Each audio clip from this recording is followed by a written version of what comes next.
Organic காய்கறிகள் அது விளைவிக்கப்பட்ட இடத்துலேருந்து அறுவடை செஞ்ச சில மணி நேரங்களிலே உங்கள் வீட்டுக்கு வந்தால் எப்படி இருக்கும்? அதை தான் சக்ஸஸ்ஃபுல்லாக செஞ்சுக்கிட்டு இருக்காங்க விருஷம் ஆர்கானிக் ஃபார்ம். சென்னை தாம்பரத்துலேருந்து 10 கிலோமீட்டர் தொலைவில் அமைஞ்சிருக்க இந்த பண்ணையில் ஒருங்கிணைந்த முறையில் பல்வேறு பயிர்களை சாகுபடி பண்ணிட்டு இருக்காங்க. அதை சக்ஸஸ்ஃபுல்லாக கஸ்டமர்கள்ட்ட கொண்டு சேர்க்கவும் செஞ்சுக்கிட்டு இருக்காங்க. இவங்களுடைய ரெவன்யூ மாடல் என்ன, இவங்களுடைய ஃபார்மிங் மெத்தட் என்ன, இதை பற்றியெல்லாம் தான் A to Z இந்த வீடியோவில் கேட்டு தெரிஞ்சுக்க போகிறோம்.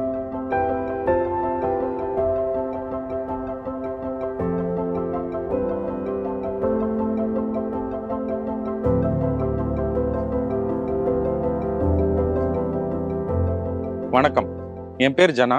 இது விருஷம் ஆர்கானிக் ஃபார்ம். இந்த தோட்டம் பார்த்தீங்கன்னா நாங்கள் ஒரு 6 வருடமாக நடத்திட்டு வரோம். நான் வந்து ஒரு 2007 இன்ஜினியரிங் முடிச்சுட்டு 2009 பிஸ்னஸ்குள்ளே வந்தேன். நடுவில் ஐடியில் ஒரு 1 இயர் எக்ஸ்பீரியன்ஸ் இருக்குது. 2016 விவசாயம் பண்ணிகிட்ருக்கேன். ஸோ ஃபஸ்ட்டு ரெஸ்டாரண்ட் பிஸ்னஸ்குள்ளே வந்தேன். அதில் இருந்த கலப்படம் அதெல்லாம் தெரிஞ்சுக்கிட்டு, சரி நம்ம ஏன் நல்ல உணவு கொடுக்குறது நம்ம கர்மா அப்படின்னும் போது நம்ம ஏன் நல்ல உணவு கொடுக்கக்கூடாதுன்னு விவசாயத்துக்குள்ளே வந்தேன். ஒரு இந்தியாவில் ஒரு 14 ஸ்டேட்ஸ் இது வரைக்கும் ட்ராவல் பண்ணி எப்படி இயற்கை விவசாயத்தை சிறந்த முறையில் பண்ணுற விவசாயிகளெல்லாம் மீட் பண்ணி எப்படி ஒரு மாடல் க்ரியேட் பண்ணலாம் அப்படின்றத தெரிஞ்சுக்கிட்டு இந்த விவசாயத்துக்குள்ளே நாங்கள் வந்திருக்கோம். ஸோ இன்றைக்கி காலகட்டத்தில் ஒரு விவசாயியின் மகனே வந்து இன்றைக்கி விவசாயத்தை எடுத்துக்கிறது இல்லை. அப்படிப்பட்ட ஒரு சூழ்நிலையில் விவசாயம் புதுசாக எடுத்து சக்ஸஸ்ஃபுல் ஆக முடியும் அப்படின்ற ஒரு முயற்சி தான் இந்த தோட்டம். அண்ட் இன்றைக்கி இங்கே நாங்கள் என்னென்ன இன்டெகிரேட்டட் ஃபார்மில் என்னென்ன பண்ணுறோம் அப்படின்றத நான் உங்களுக்கு இந்த ஃபார்மில் காட்டுறேன்.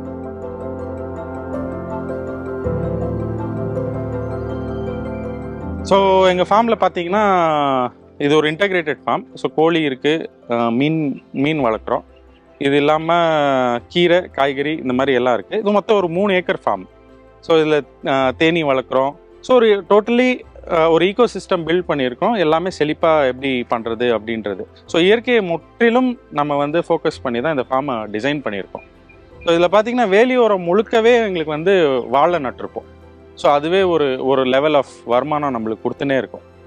அண்டு வாழைக்குன்னு நீங்கள் பார்த்தீங்கன்னா அதுக்கான வெயில் காத்தோட்டம் கொடுத்து இடைவெளி கொடுத்தாலே அது ஆண்டாண்டு காலமாக நம்மளுக்கு வருமானம் கொடுத்துட்டே இருக்கும். அதுக்கு பெரிய கேர் கொடுக்கணுன்னு அவசியம் இல்லை. இப்போது வாழை மட்டுமே ஒரு 6 வெரைட்டி கொடுத்துருக்கோம். மொந்தன் காய் வாழை இருக்குது. இது இல்லாமல் கற்பூரவல்லி, ஏலக்கி, ரஸ்தாளி, அப்புறமா கொஞ்சமாக மலையும் செவ்வாழையும் ட்ரை பண்ணியிருக்கோம். ஸோ இதுவும் 5 வெரைட்டி வாழை நாங்கள் இங்கே வச்சுருக்கோம். இது இல்லாமல் அங்கங்கே ஊடு பயிராக நிறைய பயிர் பண்ணியிருக்கோம். இப்போ பார்த்தீங்கன்னா வெள்ளை பூசணிக்காய், மஞ்சள் பூசணிக்காய். இப்போது கரும்பு பார்த்தீங்கன்னா அடுத்த பொங்கலுக்கு இப்போ விதை கரும்புக்கு விதை விட்டு நாங்களே விதை கரும்பு எடுக்கிறதுக்கு இப்போ கரும்பு போட்டிருக்கோம். இதை இப்போ எடுத்து நட்டோன்னா பொங்கலுக்கு எங்களுக்கு நாங்களே கரும்பு உற்பத்தி பண்ணிவிடுவோம். இதே மாதிரி இங்கே பார்த்தீங்கன்னா அடுத்த செக்ஷனில் வந்து கோழி. மெயினாக வந்து ஒரு இயற்கை விவசாயிக்கு தேவை வந்து எரு தான். அதிலும் முக்கியமாக கீரை விவசாயத்தில் வந்து கோழி எரு வந்து ஒரு பெரிய பங்கேற்று கொடுக்குது. ஸோ நாங்கள் இங்கே என்ன பண்ணுறோம், கோழிங்கள் வந்து பேட்சாக ஒரு 6 மாதத்துக்கு ஒரு வாட்டி ஒரு 400 கோழி அப்படின்ற வழிக்கு பிளான் பண்ணி பேட்சாக இருக்கிறோம். மெயினாக கோழி முட்டைக்கு தான் வளர்க்குறோம். அண்ட் இது இல்லாமல் சேவல் அப்பப்போ கறிக்கு நாங்கள் கொடுப்போம். ஸோ இப்போ எங்களுக்கு கோழியும் கோழி முட்டையிலேருந்து மாதம் ஒரு 1 லட்ச ரூபா வருமானம் வர மாதிரி இந்த டிசைனு. ஸோ இதில் பார்த்தீங்கன்னா இப்போ நாங்கள் பெரும்பாலும் இந்த கருங்கோழி தான் வளர்க்குறோம். கருங்கோழி முட்டை தான் நம்ம எல்லாம் கொடுக்குறோம். இது இல்லாமல் இந்த வாட்டி மட்டும் நாங்கள் இந்த புதுசாக சோனாலி ரக கோழிகளை இப்போது இறக்கி அதை வளர்த்துட்ருக்கோம். அந்த பேட்ச் வந்து மீன் குட்டைக்கு மேலே இருக்குது. நாங்கள் போகும்போது நான் உங்களுக்கு காட்டுறேன். இங்கே ஏன் கோழி அப்படின்றது நாங்கள் ரொம்ப ஸ்பெசிஃபிக்காக இருக்கோம். 2 எங்களுக்கு இதில் வந்து யூஸ். ஒன்று வந்து ஒரு விவசாயி அவங்களோட மொத்த அவுட்புட்டும் ஒரே ரகம், அதாவது கீரையோ காய்கறியோ நெல்லோ அப்படின்றது இல்லாமல் பல தரத்தில் அவங்களுக்கு வருமானம் வர மாதிரி டிசைன் பண்ணாதான் அவங்களால வந்து விவசாயத்தில் ஜெயிக்க முடியும். இது இல்லாமல் என்னென்னா கோழியோட எரு வந்து கீரைங்களுக்கு ஒரு நல்ல எரு. ஸோ அதனால் இந்த கோழிங்க வளர்க்குறதுன்றது கீரை விவசாயத்தில் ரொம்ப ஒரு அத்தியாவசியம். ஸோ இந்த எரு இல்லாமல் தான் வந்து நம்ம வந்து விவசாயிங்க அழிஞ்சினே வராங்க. முதல்ல வீடுங்களுக்கு ஒரு 15 மாடு இருக்கும், கொஞ்சம் கோழிங்கள் இருக்கும். அதை வச்சு விவசாயம் பண்ணிட்டு இருந்தாங்க. மண்ணில் வளம் இருந்தது. இன்றைக்கி மண்ணில் வளம் இல்லாததுனால தான் வெளியில் போய் ஒரு யூரியாவோ டிஏபியோ வாங்க வேண்டிய ஒரு தேவையை வந்து இன்றைக்கி பண்ணிகிட்ருக்கோம். ஸோ இப்போ எனக்கு முட்டைகள்லேருந்தும் கறியிலேருந்து வர வருமானம் ஒன்று, இன்னொன்று இதிலேருந்து வர எருவை வச்சு நான் கீரை விவசாயம் வந்து நல்ல சிறப்பாக செய்ய முடியுது. ஸோ இது எங்கள் வேலை செய்கிறவங்க ஸ்டே பண்ணுறதுக்கான ஒரு கொட்டா ஒன்று கட்டியிருக்கிறோம். ஸோ இங்கே எங்களுக்கு பார்த்தீங்கன்னா மொத்தம் ஒரு 4 பேர் வேலை செய்கிறாங்க. தினசரி இந்த 4 பேர் வச்சு இந்த 3 ஏக்கர் விவசாயன்றது எங்களால் சிறப்பாக பண்ண முடியுது. அண்ட் இந்த 4 பேருக்குமான சம்பளமும் எடுத்து லாபமும் எடுக்க முடியுது.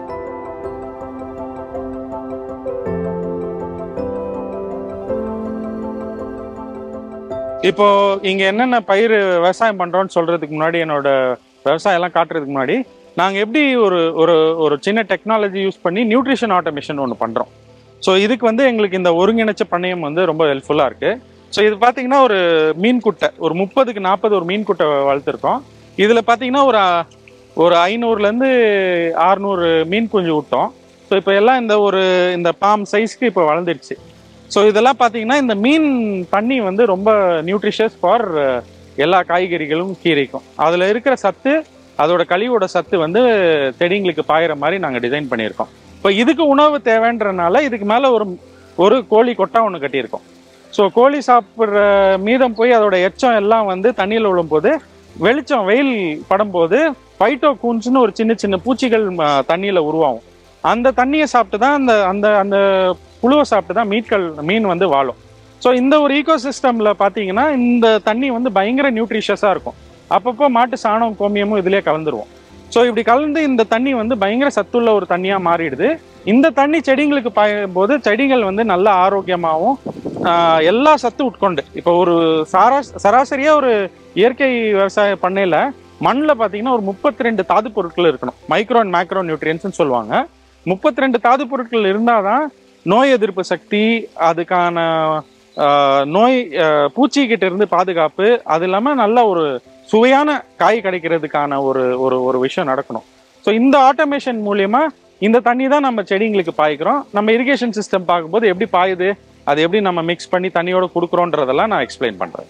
ஸோ இப்போ இந்த கோழி கொட்டாவில் பார்த்தீங்கன்னா நான் சொன்ன மாதிரி இப்போ சொனாலி கோழி ட்ரை பண்ணியிருக்கோம். அப்படின்னா இது யூபியோட நாட்டுக்கோழி. இது இப்போ ஒரு 400 கோழி இருக்கு. இதெல்லாம் பார்த்தீங்கன்னா இப்போ ஒரு 40-45 டேஸ் ஆச்சு. இன்னும் ஒரு 2 monthsல இதெல்லாம் வந்து எக் ப்ரொடக்ஷனுக்கு வந்துடும். இதில் சேவல்கள்லாம் வந்து கறிக்கு கொடுத்துட்டு மிச்சதெல்லாம் முட்டைக்கு நாங்கள் யூஸ் பண்ண ஆரம்பிச்சிருவோம்.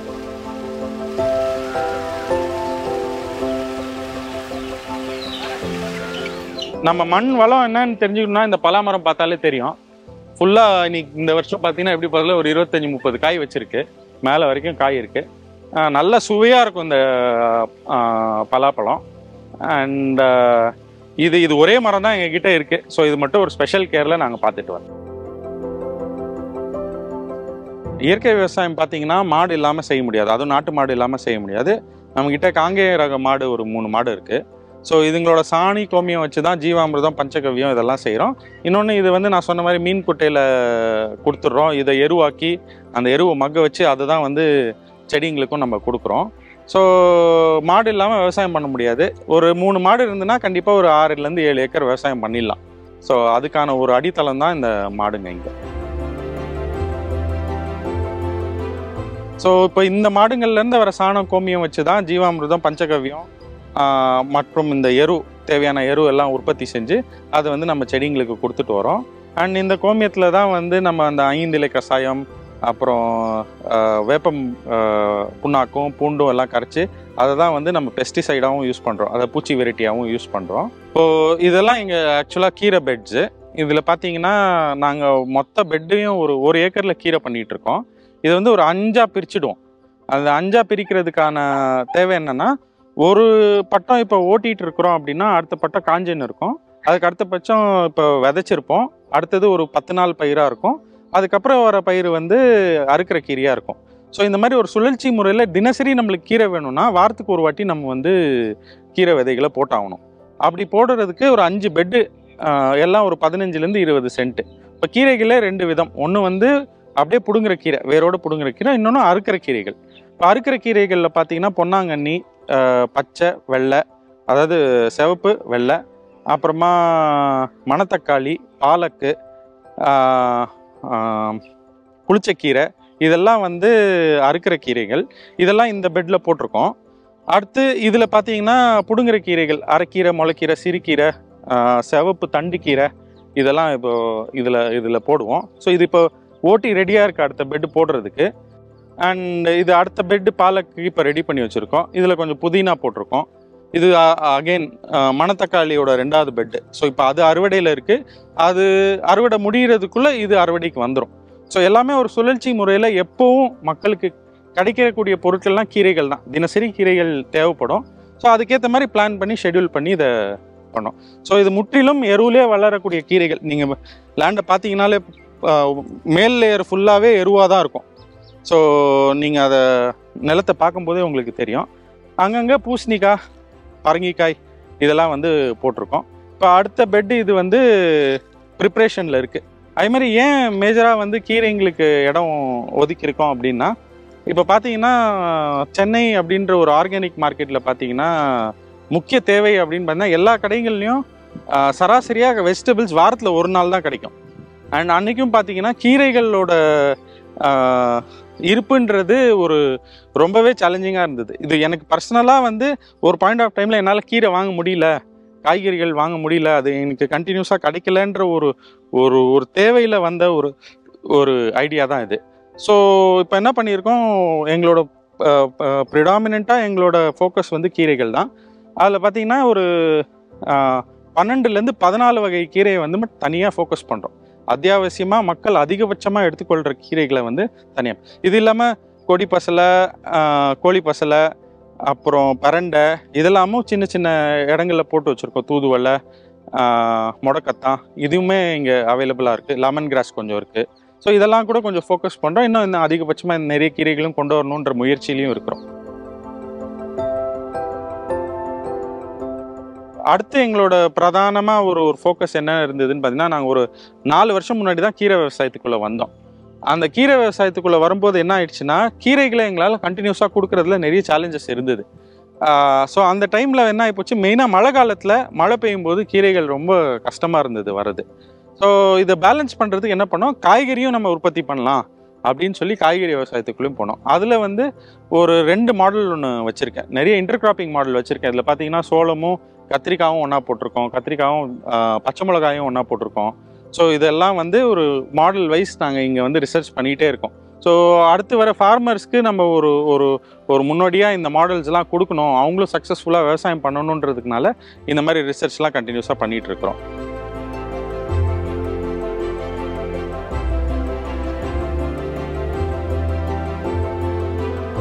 இது எங்களோட பந்தல் முறை. இது என்னோட பையன். ஸோ இவரும் இங்கே ஃபார்ம்லேயே இருந்து எல்லாம் ஃபார்ம் வேலையெல்லாம் சூப்பராக செய்வார். அறுவடை பண்ணுவார், பூ பறிப்பார், எல்லாம் கீரை பிடுங்கிறது இந்த மாதிரி எல்லா வேலையிலும் ஹெல்ப் பண்ணுவார், மென்யூரிங் எல்லாம் பண்ணுவார். இப்போ நம்ம இந்த பந்தல் முறையை பார்க்கலாம். ஸோ இது பார்த்தீங்கன்னா இது வந்து நான் மத்திய பிரதேஷில் ஒரு ஃபார்மர் கிட்ட கற்றுக்கிட்ட ஒரு மாடல். அவர் ஆக்சுவலாக ஒரு 5 அடுக்காக பண்ணிகிட்டு இருந்தார். அதை நாங்கள் இங்கே 3 அடுக்காக மாற்றி எங்கள் தேவைக்கு ஏற்ற மாதிரி நாங்கள் இதை மாற்றிக்கிட்டோம். ஸோ இப்போ இதில் பார்த்தீங்கன்னா இதில் முதல் அடுக்கில் மேலே வந்து பந்தல் காய்கறி, அதாவது புடலங்காய், பீர்க்கங்காய், பாவக்காய், சுரக்காய், கோவக்காய், கொடி அவரைக்காய், இது எது வேணால் போட்டுக்கலாம். அண்ட் இங்கே பார்த்தீங்கன்னா நாங்கள் புடலங்காய் போட்டிருக்கோம். அண்ட் இதில் பார்த்தீங்கன்னா கத்திரிக்காய் வந்து ஊடு பயிராக போட்டிருக்கோம். அண்ட் இந்த பாத்தி இப்போ வந்து மூடாக்கு போட்டிருக்கோம். இதுக்கு முன்னாடி இதில் வந்து கீரை போட்டு கீரை எடுத்துட்டோம். ஸோ முதல் 45 நாள்லேயே வந்து உங்களுக்கு வந்து கீரை அறுவடை ஆகிடுது. இதில் வந்து ஒரு வருமானம் வந்துடுது. அதுக்கு அடுத்தது இந்த இதுலேயும் வந்து பார்த்திங்கன்னா கத்திரிக்காயும் புடலங்காவும் நம்மளுக்கு அவுட்புட் வர ஆரம்பிச்சிடுது. ஸோ இது பார்த்திங்கன்னா உங்களுக்கு 3 அடுக்கில் விவசாயம் பண்ணுறோம், 3 அடுக்கில் வருமானமும் வருது. ஸோ நீங்கள் இந்த காய்கறியெல்லாம் வரதுக்குள்ளே கீரையில் வருமானம் பார்த்துடுறீங்க. அதுக்கப்புறம் புடலங்காலையும் கத்திரிக்காயிலையும் நம்மளுக்கு அடிஷ்னல் வருமானம் வருது. ஸோ இது வந்து பார்த்திங்கன்னா இப்போ பீர்க்கங்காய் போட்டிருக்கோம். ஸோ இது கூட வந்து பூச்செடி இருக்குது. ஸோ இந்த பந்தல் வந்து இவ்வளோ தான். இது அடுத்த பந்தல் ஒரு 15 சென்ட் இருக்கும். அங்கே முன்னாடி ஒரு 20 சென்ட் இருக்கும். இது அப்படியே ரொட்டேஷனில் என்ன பண்ணுவோம், அடுத்த வாட்டி இன்னும் விதைகள் போட்டுட்டோம். இப்போ பார்த்தீங்கன்னா இது கோடை உழவு இப்போ ஓட்டிடுவோம். ஓட்டி ஒரு 20 டேஸில் அடுத்த பயிர் இதில் போட்டுருவோம். ஸோ இது முடிகிற பட்சத்தில் இது காய்க்க ஆரம்பிச்சிடும். ஸோ நம்மளுக்கு எப்படி கீரையில் நான் சொன்னனோ இதுலேயும் வந்து ஒரு 2 பட்டமாக இதை போடுறதுனால நம்மளுக்கு கண்டினியூஸாக எல்லா காய்கறிகளும் எல்லா டைமும் அவைலபிளாக இருக்கிறத வந்து நம்ம பண்ணுறோம். அடுத்தது இந்த பக்கம் பார்த்தீங்கன்னா வெண்டைக்காய் போட்டிருக்கோம். ஸோ வெண்டைக்காயெல்லாம் இப்போது காய்க்க ஆரம்பிச்சிடுச்சு. வெண்டைக்காய் வந்து நீங்கள் சமைக்கும் போதே உங்களுக்கு தெரியும், அதோட சுவையும் ஈஸியாக குக் ஆகிடும், டேஸ்ட்டு உங்களுக்கு டிஃப்ரென்ஸ் தெரியும். நாங்கள் வந்து இயற்கையாக சாப்பிட்றவங்கக்கிட்ட சொல்கிற ஒரு விஷயமே அதுதான். நீங்கள் ஒரு இயற்கை காய்கறியை கண்டுபிடிக்கிறது ரொம்ப ஈஸி. நீங்கள் அதை சமைக்கும் போது சீக்கிரமாக சமைச்சிடலாம். சமைச்சு சாப்பிடும்போது உங்களுக்கு சுவையில் கண்டிப்பாக வித்தியாசம் தெரியும். ஸோ ஒரு பொருள் இயற்கையாக இல்லையான்றது நம்மக்கிட்டேயே அந்த பவர் கொடுத்துருக்காரு. நாக்கின் சுவையிலே அதை நம்ம கண்டுபிடிச்சிடலாம். இந்த பக்கம் பார்த்தீங்கன்னா இப்போ வந்து நம்மக்கிட்ட மாடு இருக்குது, கோழி இருக்குது. அதுக்கான தீவன பில்லுக்கான தேவை கண்டிப்பாக இருக்குது. ஸோ அவங்க தான் நம்மளுக்கு எல்லாமே கொடுக்குறாங்க. எருவுலேருந்து விவசாயம் பண்ணுறதுக்கான மூலப்பொருளே மாடுங்க. அதுங்க நல்லா இருந்தால் தான் நம்மளால் விவசாயமே பண்ண முடியும். ஸோ அதுக்கான தீவன பில்லு இங்கே வளர்க்குறோம். அது இல்லாமல் பின்னாடி பார்த்தீங்கன்னா வாழை. இது வந்து ஒரு 3 ரகம் இங்கே இருக்குது. செவ்வாழை போட்டிருக்கோம், கற்பூரவல்லி இருக்குது, அப்புறமா ஏலக்கி இருக்குது. இது இல்லாமல் அந்த பக்கம் பார்த்தீங்கன்னா ஒரு 5 புளியா மரம் இருக்குது. இந்த தோட்டத்தில் மொத்தம் ஒரு 42 தென்னை மரம் இருக்குது. அதுலேருந்து தேங்காய், இளநீ எங்களுக்கு கிடைக்குது. புளியா மரத்துலேருந்து வருஷத்துக்கு தேவையான புளி எங்களுக்கு எடுத்துக்கிறோம். இது இல்லாமல் ஒரு 10 மாமரம் இருக்குது. 3 ரகத்தில் இருக்குது. கிளிமூக்கு இருக்குது, நீலம் இருக்குது, அப்புறமா பங்கனப்பள்ளி இருக்குது. ஸோ இதெல்லாம் கூட நாங்கள் வருஷம் யூஸ் பண்ணிக்கிறோம். இப்போ இந்த 3 ஏக்கரில் பார்த்தீங்கன்னா நாங்கள் ஒரு 14 வகையான கீரைகள் காட்டினோம். இது இல்லாமல் ஒரு 10 வகையான காய்கறிகள் காட்டினோம். ஒரு 2-3 வகை பழங்கள், தேங்காய், மாங்காய் இதெல்லாம் காட்டியிருந்தோம். இதெல்லாம் தான் எங்களை வந்து சக்ஸஸ்ஃபுல்லாக இந்த ஃபார்மை வந்து ப்ராஃபிட்டபுளாக ரன் பண்ணுறதுக்கு ஹெல்ப்பாக இருக்குது. மெயினாக கோழி, அதில் மீன், ஒரு நியூட்ரிஷன் ஆட்டோமேஷன் ஒன்று பண்ணுறோம். ஸோ அடுத்த தலைமுறை வந்து விவசாயத்தை மேற்கொண்டு பண்ணணுன்ற ஒரு முயற்சியை நாங்கள் பண்ணி காட்டணும்னு நினைக்கிறோம். அதில் வந்து எப்படி மற்ற துறைகள்லாம் நிறைய ரிசர்ச் நடந்து நிறைய டெவலப்மெண்ட் ஆகி இப்போ அம்பாசடராக இருந்தது, இப்போ மெர்சிடிஸும் லாம்போர்கினியாக மாறிடுச்சு. ஆனால் இன்னும் விவசாயம் வந்து அதே ஒரு 4 மாடு, இதில் வருமானமே இல்லைன்ற ஒரு சோகமான ஒரு வெளிக்காட்டல் தான் எல்லாரும் பண்ணிகிட்ருக்காங்க. இதையும் சக்ஸஸ்ஃபுல்லாக லாபகரமாக பண்ண முடியுன்ற ஒரு முயற்சியோடு இதை ஆரம்பித்தோம். அண்ட் இன்றைக்கி பண்ணிட்டும் இருக்கிறோம். ஸோ உங்களுக்கு இந்த சுவையான காய்கறிகள் இதெல்லாம் வேணும்னா நீங்கள் எங்களை காண்டாக்ட் பண்ணலாம்.